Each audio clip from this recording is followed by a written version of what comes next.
رسول پاک علیہ السلام کی زندگی کا ایک بہت ہی اہم اور بہت ہی نمایاں پہلو ہے اللہ پاک سے سوال کرنا، اللہ پاک سے دعا مانگنا۔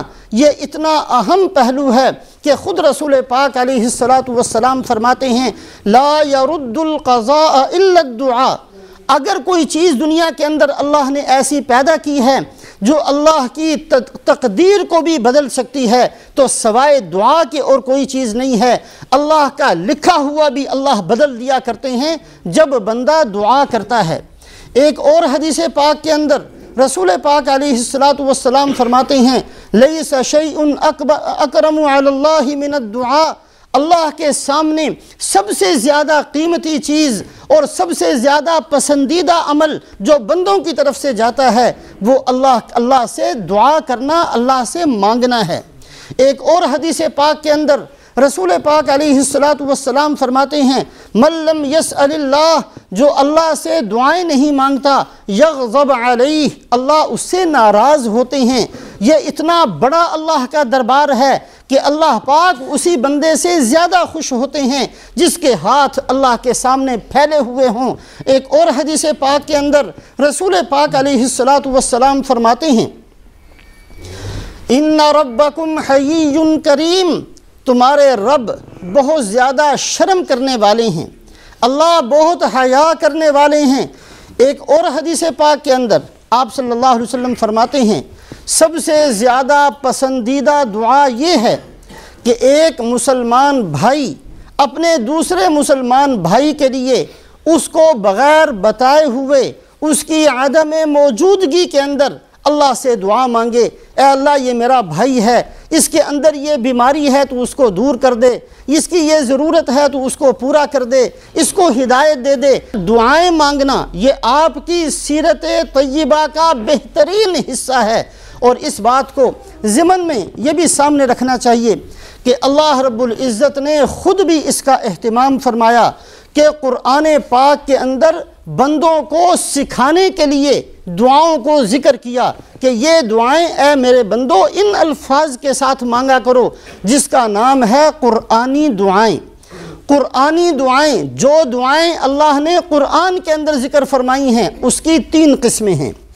ایک قسم تو یہ ہے کہ اللہ پاک خود اپنے الفاظ کے ساتھ بندوں کو تعلیم دیتے ہیں، سکھاتے ہیں، اے میرے بندو مجھ سے تم نے مانگنا ہے لیکن ان الفاظ کے ساتھ مانگو، یہ سرکاری مضمون ہے، یہ ہم خود بتلاتے ہیں، اور ہم خود جب بتلاتے ہیں تو ہم اس کو بہت زیادہ قبول کریں گے۔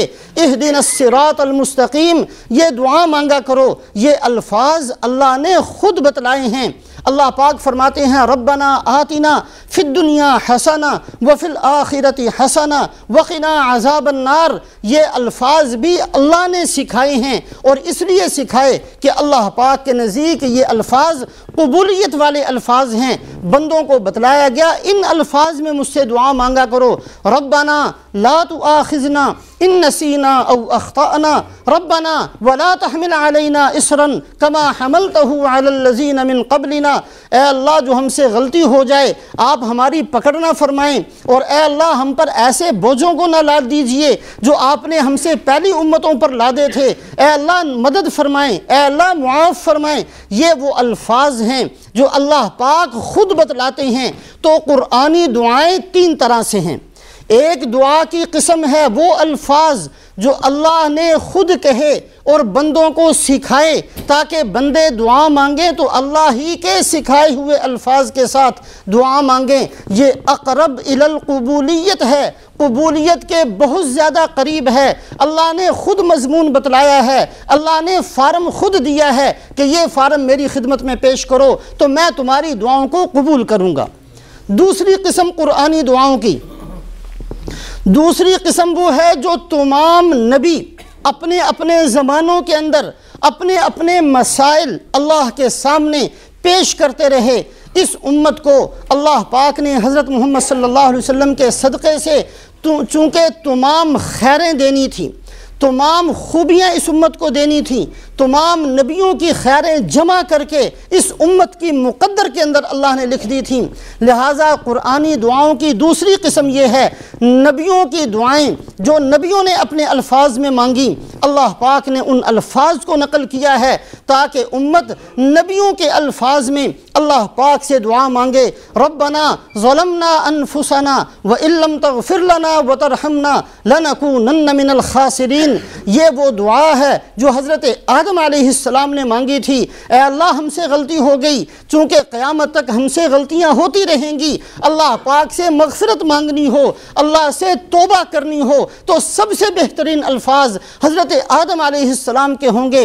ربنا ظلمنا انفسنا، اللہ پاک نے دوسری قسم قرآنی دعاؤں کی یہ ہے، ان دعاؤں کو ذکر فرمایا جو نبیوں نے مانگی ہیں اور اللہ نے قبول کی ہیں، اور اللہ پاک نے انہی الفاظ کو اس امت کے حق میں جمع فرما دیا، قرآن بنا کر اس امت پر نازل فرما دیا۔ ربنا ظلمنا انفسنا، یہ حضرت آدم علیہ السلام کی دعا ہے۔ رب اغفر لی ولوالدی ولمن دخل بیتی مؤمنا وللمؤمنین والمؤمنات، یہ دعا وہ ہے جو حضرت نوح علیہ السلام نے 950 سال لمبا زمانہ محنت کرنے کے بعد مانگی تھی۔ اللہ پاک نے اس امت کو بھی یہ خیر دینی تھی، حضرت نوح علیہ السلام کے الفاظ والی دعا بھی اس امت کو نصیب فرما دی گئی۔ ربی حب لی من الصالحین، یہ وہ دعا ہے جو حضرت ابراہیم علیہ السلام نے مانگی تھی، اے اللہ میری اولاد نہیں ہے، مجھے بہترین اولاد نصیب فرما۔ اس دعا کو قبول فرما کر 86 سال کی عمر میں اللہ پاک نے حضرت اسماعیل علیہ السلام مرحمت فرمائے تھے، یہ حضرت ابراہیم علیہ السلام کی دعا تھی۔ حضرت موسیٰ علیہ السلام نے رب اشرح لی صدری ویسر لی امری واحلل عقدۃ من لسانی یفقہوا قولی، یہ حضرت موسیٰ علیہ السلام نے دعا مانگی ہے۔ دین کی محنت کرنے والے اگر عاجز آ جائیں، سمجھا نہ سکیں تو ان کو یہ دعا مانگنی چاہیے، اے اللہ سمجھانا آپ ہی کا کام ہے، میں تو صرف سبب اور ذریعے کے طور پر محنت کرتا ہوں۔ موسیٰ علیہ السلام کی دعا اللہ نے سکھائی۔ اسی طریقے سے حضرت سلیمان علیہ السلام کو اللہ پاک نے بڑی زبردست حکومت دی۔ رب اوزعنی ان اشکر نعمتک التی انعمت علی وعلی والدی وان اعمل صالحا ترضا، یہ حضرت سلیمان علیہ السلام کی دعا ہے، ان کے الفاظ جن الفاظ میں انہوں نے کی اللہ نے اس امت کو نصیب فرمائی۔ تو قرآنی دعائیں 3 طرح کی ہیں۔ ایک قسم وہ ہے الفاظ اللہ کے بندوں کو تعلیم کے طور پر سکھائے گے، ان الفاظ سے ہم سے مانگو گے ہم تمہیں نصیب فرمائیں گے۔ دوسری قسم وہ ہے جو نبیوں نے دعائیں مانگی، ساری خیریں اس امت کے لیے جمع کرنا مقصود تھیں، اللہ پاک نے نبیوں کی دعائیں قرآن کا حصہ بنا کر اس امت کو نصیب فرما دی۔ اور تیسری قسم قرآنی دعاؤں کی تیسری قسم جو کہ سب سے زیادہ اہم ہے اور سب سے زیادہ اونچی دعائیں ہیں، وہ دعائیں ہیں کہ اللہ نے حضرت محمد صلی اللہ علیہ وسلم سے فرمایا، اے محمد صلی اللہ علیہ وسلم آپ ان دعاؤں کو کیا کیجئے، آپ ان دعاؤں کو مانگیں۔ رسول پاک علیہ السلام کو ضرورت نہیں تھی، اہمیت کے طور پر اللہ پاک اپنے نبی کو حکم دیتے ہیں آپ یہ دعا مانگیے، اور یہ دعا پھر امت کو سکھائی جائے کہ امت بھی رسول پاک علیہ السلام کے الفاظ میں دعا مانگے۔ اللہ فرماتے ہیں وَقُرْ رَبِّ زِدْنِي عِلْمًا، اے محمد صلی اللہ علیہ وسلم دعا کیجئے کہ اے اللہ میرے علم کو بڑھا دے۔ دوسری دعا وَقُرْ رَبِّ أَعُوذُ بِكَ مِنْ ہَمَزَاتِ الشَّيَاطِينِ وَأَعُوذُ بِكَ رَبِّ أَنْ يَحْضُرُونَ، اے اللہ میں آپ کی پناہ مانگتا ہوں شیطان کے وسوسوں سے، شیطان میرے پاس آ جائے اس چیز سے